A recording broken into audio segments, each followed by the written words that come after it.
Uma introdução ao livro de Ester. Ester é o segundo de 2 livros bíblicos que levam o nome de uma mulher.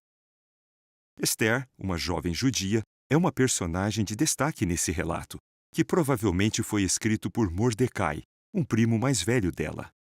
Quando Ester ficou órfã, ela foi criada por Mordecai.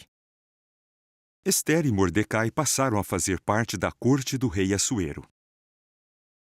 A corte real ficava em Suzã. Essa cidade ficava no centro do Império Persa, que ia da Índia até a Etiópia. O livro de Ester relata eventos que iniciaram em 493 antes da Era Comum. Ele foi escrito por volta de 475, antes de se escrever os livros de Esdras e Neemias. Nos dias de Ester, um pequeno grupo de judeus já tinha voltado para Jerusalém para reconstruir o templo, mas muitos judeus ainda viviam no Império Persa. O livro de Ester tem 10 capítulos. Os capítulos 1 e 2 falam sobre a procura que o rei persa fez em todo o império por uma nova rainha. Por fim, Ester foi escolhida. Os capítulos 3 a 7 falam sobre como Amã, um inimigo do povo de Deus, se tornou o primeiro-ministro e planejou destruir os judeus. Amã usou o anel de selar do rei para validar uma lei que ordenava que todos os judeus fossem mortos, incluindo Mordecai.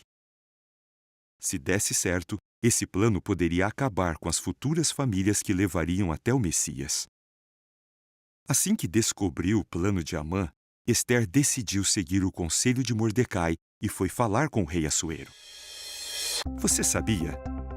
Uma pessoa podia ser morta se fosse falar com o rei sem ter sido chamada. Sua vida só seria poupada se o rei lhe estendesse o cetro de ouro. Ester mostrou coragem e foi falar com o rei sobre os planos de Amã. O rei ficou tão furioso quando ficou sabendo disso que mandou executar Amã. Os capítulos 8 a 10 falam como Mordecai foi escolhido para ser o primeiro-ministro no lugar de Amã. Ester e Mordecai criaram uma nova lei e a selaram com o anel do rei. Essa lei autorizava os judeus a se defenderem quando fossem atacados. A nova lei foi enviada a todo o império. Jeová deu uma grande vitória aos judeus, protegendo as futuras famílias que levariam ao Messias. Ao ler esse livro, veja como Mordecai e Ester souberam usar as leis persas para proteger os judeus. Como Jeová pode salvar seu povo de qualquer situação. E como a jovem Ester foi corajosa e arriscou a vida para proteger o povo de Deus e as futuras famílias que levariam ao Messias.